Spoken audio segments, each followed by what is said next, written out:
What's up, everyone? This is Emilio with Quick Property Solutions, doing a presentation today to help a couple, some fellow wholesalers out there, and a lot of them are asking about how they get paid, and they want to get some more insight on closing out a deal. So the title of this presentation is called Transaction Coordinator, and it's how to close out your wholesale real estate deals. So the overview. What I'm going to be covering in this presentation is what is a transaction coordinator, or what is transaction coordinating, the basic terminology in closing a deal out, the different stages of closing out a deal, how you as a wholesaler get paid, and some important tips to help you become a better coordinator. So some basic terminology, we have a handful here. So title work. Title work is pretty much the underlying history of the house that's being sold. So what happens is when you take your purchase agreement to a title company, they're going to pretty much look at the history of the house, and they're going to clear up any issues that are with the house. So there are things called breaks in the chain of title. What they're going to do is they're going to dig up the paperwork, request paperwork, do whatever needs to get done to make sure that that chain is unbroken and it's clean title. Warranty deed, and third bullet point is quick claim deed. So these are both deeds, and deed is a way to transfer ownership of the property. So with a warranty deed, the difference is a warranty deed is issued where the seller guarantees that that the title work and the history of the house, everything is good to go. And if there are any issues later down the road, like years down the road, there's something that comes up that's wrong with title, there is a warranty on it. So the title company will actually fix whatever is wrong with that title after you close. Quick claim deed is transfer of ownership. However, let's say in the history of the property, there are some back taxes. There's some liens on the property. A lien is somebody that the owner owes money to. What happens is they transfer ownership by quick claim deed or QCD to a new owner. Well, that new owner is now responsible for all of the underlying liens and taxes, and like overdue water bills. The new owner is responsible for that. So you got to remember the difference between warranty deed and quick claim deed. As a side note, I don't buy quick claim deed unless I've done the title search and I actually know the owner very well. But for the most part, 99% of my deals, it's warranty deed. Addendum is a document that pretty much is a revision of the original contract. So let's say you signed a contract and it was like 5 pages long, and something was revised. A very popular revision is the purchase price. Maybe you need more time to close, so you have to get an extended closing date. Well, instead of having the seller and the buyer sign a whole new 5-page document, you just send the 1-page document that states, hey, we're just going to change this one little thing or 2 little things, and everything else stays in place. Settlement statements. Settlement statements are a document that is issued by the title company, and it pretty much is an itemized breakdown of the cost incurred and things that are paid and due to the seller and the buyer. So it's going to be 2 separate statements. The buyer's going to get a statement, and the seller's going to get a statement. And then the buyer, it's going to show what they purchased it for, and it's going to show all of the cost incurred, like closing costs. If you're a wholesaler, it's going to show your assignment fee. And at the very bottom, it's going to say due from buyer, which means there's going to be an amount that the buyer has to wire to the title company. On the opposite side, there's the seller settlement statement, or it's also called a HUD statement. The seller statement is going to say how much they sold it for, and it's going to have all the expenses that are incurred with the closing. And at the bottom of the seller's settlement statement, it's going to say going to the seller, and it's going to show down to the penny what the seller will be walking away with after the sale of their house. As a side note, assignment fees always go on the buyer statement. They're never shown on the seller statement. Closing date. Closing date is pretty much the day that the house is sold. Earnest money deposit, which is short for EMD. Earnest money deposit is a deposit that is placed as kind of like a good faith that you are going to purchase the property. Processor. A processor is the name of the person that's going to be in charge of closing out the title work at the closing table. So title work versus deed, I kind of touched it a little bit in the terminology, the slide. Title is the underlying history of the property. Deed is the way ownership is transferred. I know this is not the best example, but an example, think of it as like title to your car. Like you own the car and that's the title. So if you want to sell your car, you transfer the ownership by, giving the title to the new owner.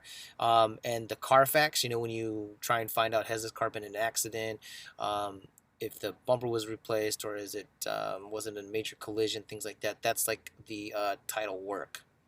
So the title to the car is like the deed. The Carfax is like the title work. Transaction coordinator. Um, if you don't have one, then that transaction coordinator will be used. Definition. Got this from Google. A transaction coordinator can handle sending the documents, reviewing them for accuracy, making sure they get where they need to be, track deadlines. Most contracts are littered with contingencies and due dates and also mistakes. So it's up to the transaction coordinator to make sure all the documents are reviewed and approved, and then also coordinating closing dates and making sure the title company has all the information that they need. So stages of closing out a deal. So if you're wholesaling a deal, the way it works is there's a house and you are talking to the seller and you make an offer on the house. What happens is you're going to sign a purchase agreement with the seller. So now you have it under contract. So what you do is, first bullet point here is you send the PA, the signed PA, the purchase agreement, to the title company. They cannot start a file without a signed purchase agreement because they need to see that the seller has agreed to all the terms by signature. You can't just call up a title company and say, "Hey, this guy wants to sell me his house. Let's start a file." They can't start it without that signed purchase agreement. And then once they have it, they're going to start the title work. Usually it's about 7 to 10 days. Now it's up to the title company to go through the history of the house, and pretty much they're kind of like, an investigator. They're going to be finding all the issues with the title of the house. They're going to contact any lien holders. So they're going to find out how much the taxes are due on the property. Are there back taxes? What's the water bill? Is there a mortgage on the property? Are there any liens on the property that have to be paid off? They're going to find all of those issues. And then the second thing is you have to book a closing date with the title company, which means there's going to be a closing date on your purchase agreement. And the reason why you have to have a closing date on there is because every single day taxes are accrued on that property. And if you close on a Monday, the taxes will be a certain amount. However, if you close on a Thursday, you're 4 days after, your taxes obviously will be more. So the paperwork will change because you closed 4 days later. So you got to make sure that the closing date, you stick with that closing date. And if you miss that closing date and you have to push it back further, well, guess what? The title company will have to redo all the documents. So now that you have the signed purchase agreement, you can now start marketing your property. So what happens is usually when I send the purchase agreement to a title company, I start marketing it like right at the same time. So while the title company is working on title, I'm simultaneously trying to find a buyer because it might take 7-10 days to find a buyer. And once that buyer wants the property, then like they want to move on it like really, really fast. Well, the title company, they're working on the title as you're finding the buyer. So hopefully it works out where if you find a buyer and they want to close in like a day or two, title work's already done, everything's good to go, and you could close fast. So once title is clean, which means there's no issues with title, the title company will write up documents or closing documents. So some of the examples of the documents are the HUD statements, also called the settlement statements for the buyer and the seller. And then it will also write up a closing package. Closing package is documents that need to be signed by a buyer and the seller. Now, the buyer's closing documents are going to be separate from the seller's documents because they're going to be completely different. Because the buyer has to sign off on certain things and the seller has to sign off on certain things. So the seller never gets to see the buyer's docs. The buyer never gets to see the seller's docs. And just want to make sure that's clear. So the next stage of closing out a deal is you as a wholesaler or the transaction coordinator, you kind of be wearing both hats here, will review the settlement statements before they go out to the seller and the buyer. Now, the settlement statement, remember, is the itemized statement. It's usually just 2 pages long of like showing what the purchase agreement, what the purchase is, all the itemized expenses that go along with closing a property out, and you're going to look at that and review it first before the title company sends it out to the seller or the buyer. The one thing that I usually do is the seller doesn't get the assignment. They don't pay the assignment, so they never should see the assignment. The buyer, however, they paid the assignment. So what I do is I always ask for the buyer statement, and at the moment I get the buyer statement, I go right down to the bottom of the statement and I make sure my assignment fee, my LLC is correct, and the amount is correct. If there are other wholesalers involved, I make sure that those wholesalers, their amounts are also correct, because that's pretty much where you get paid. Because a lot of the times title companies might not put the assignment on there, and that means you don't get paid. So the thing is you want to review that and send it out before the buyer sees it, because what happens if the buyer signs off on some closing docs and your assignment wasn't on there? Well, you don't get paid because it wasn't on the statement. So you want to make sure that you review it separately before they send it out. And then when the title company sends out the settlement statements, the buyer should never get the seller's settlement statement, and the seller should never get the buyer's settlement statement. Couple bullet points. Remember, title companies are human. They make mistakes. Check to see if your assignment fee is correct. And it's very true. Title companies, sometimes things are overlooked. Sometimes they have files. Sometimes someone's sick and somebody else has a cover for somebody else. Happens all the time. So just make sure that you take the documents and you review them. So once settlement statements look good, then you let the title company release the documents to the buyer and the seller separately. Again, I've said it time and time again, never send the seller the buyer statements, ever. Because what's going to happen is the buyer is going to be paying for your assignment fee. So if they see that, they're going to be like, hey, what's this fee here? It has your LLC in here. What does this mean? Why are you guys adding this fee on top? At the end of the day, truly, it shouldn't matter, but sometimes people get kind of, coarse about that kind of stuff. So the next step is the closing day. Closing day is the physical. There's 2 ways. The first way is the physical closing. It's called the tabletop closing.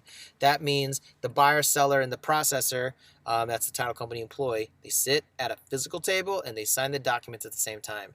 The processor is also a notary. So what's going to happen is they're going to ask for the license, driver's license for the buyer and for the seller, just to confirm that who is at the closing table is actually the person that's supposed to be signing for the documents. And then what's going to happen is the buyer is going to get their settlement statement. And at the bottom, it's going to say due from buyer. So the buyer will wire the funds to the title company. So the title company now has the money, and now it has the buyer and the seller both signing documents, like right at the table. So what happens is the seller, after everything is done and everything looks good by the processor, they're going to walk away with the check, or they can have the funds wired to them, like that day, the day of closing. So money is exchanged that day, keys is exchanged that day, everything should be good, right? So that's the first way. Now the second way is called the mail-away closing, or it's a virtual closing. So because of COVID, a lot of times people don't want to meet up at an office, so they're going to do things virtually, which means they're going to email the closing docs. So they're going to email the buyer's closing docs to the buyer, and they're going to email the seller closing docs to the seller. Now the buyer can digitally sign their documents and then send it back to the title company. They don't need a notary for the buyer side. However, the seller, they need to print out the documents that are mailed to them and then get it notarized. They can either go to a bank or UPS or whatever. And then once it's notarized, they need to send the original notarized documents back to the title company. Now what's going to happen is the benefit of closing at a tabletop closing physically is that the processor gets all these documents like right away. So the difference between the two is that with the virtual closing, like UPS sends it out, it takes a day to get there, then they got to drive to the bank, and let's say the bank, it's like they missed the closing, the bank is closed, and they wait till tomorrow, and then they send it back to UPS. There could be a 2 or 3 days spread between when the documents went out and then when the documents are actually received back to the title company. So the thing is that the seller might not get paid right away. What's going to happen is once the documents are all signed from the buyer and sent back, seller, signed, notarized, original sent back, the title company is going to review all of the documents that was sent back, make sure everything done is correctly, everything is done correctly and signed. Now, if there's something that's missing, obviously that's going to extend it even more, and they're not going to release the money until everything is done correctly. So unfortunately, what's going to happen is they're saying that it will close in escrow, which means it's going to take a couple days for the title to review everything. When everything is good, they're going to disperse all the funds, and it could take a little bit longer as if it were different from a tabletop closing. So documents and info needed from the title company. Make sure the title company has your signed purchase agreement. If you're assigning it to a buyer, make sure they have the signed assignment contract. If you are wholesaling or doing a joint venture with another wholesaler and there's a partnership, if there's 2, 3, or 4 other wholesalers involved, everyone should sign a joint venture contract. Make sure that is signed and the title company uses it. Sees it. If there is an addendum that is signed, like the price was renegotiated or a closing date was extended, make sure that the title company has that as well. And the reason why the title company needs these documents, because that's their reference to create the settlement statement and to write up the closing documents. They need those documents because that's what they use for the closing docs.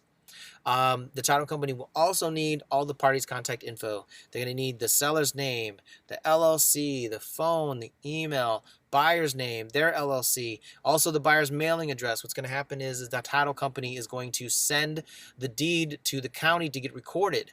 And then once it's recorded, the county is going to send it back to the title company. Well, the title company wants to send it to the buyer. So that's why they need the buyer's mailing address.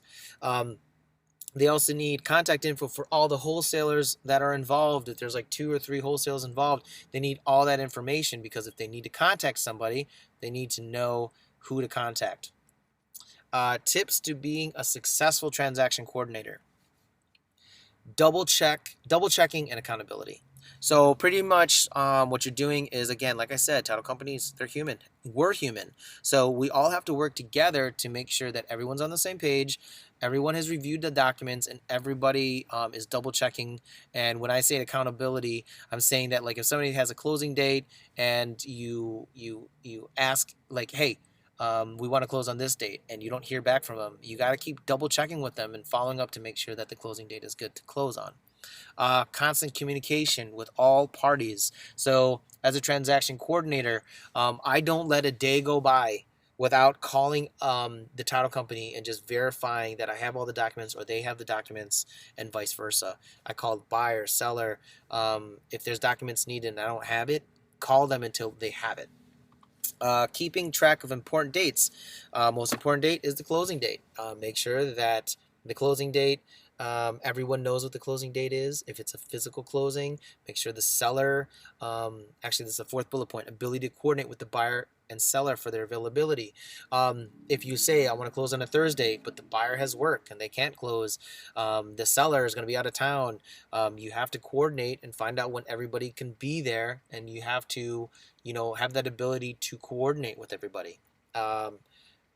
Step number 5, you are the quarterback for the closing. You pretty much are kind of coordinating everyone, where they have to go, where they got to be, things like that, what paperwork is needed. And the most important is follow up, and more follow up. You want to make sure that your closings go smoothly. You want to be on top of it. So you don't want to be like annoyingly calling everybody, but you do want to make sure that everyone's on the same page. And if there are things that are unclear, there's answers that need to be answered, make sure that you follow up and you get the answers that you need, and your closing goes smoothly. I hope that this presentation has been very helpful to you. If there's any questions to this, if this has been any help, please like the video. If you know of anybody that is wholesaling or you want to share this, please share, comment below. I want to start teaching more people on this wholesaling thing. If you watch my videos, I'm in the Detroit market, and I mostly focus on investing here, but I also have a passion for teaching people wholesaling. So if you want to learn more, comment below, because I'm thinking of teaching more, and spreading the wealth of knowledge. I'm still learning myself, but I want to share with anybody that is willing to listen. So thanks everybody for watching. Hope this was helpful. And if you have any comments, this could be improved anyway, please let me know below, and I will talk to you soon.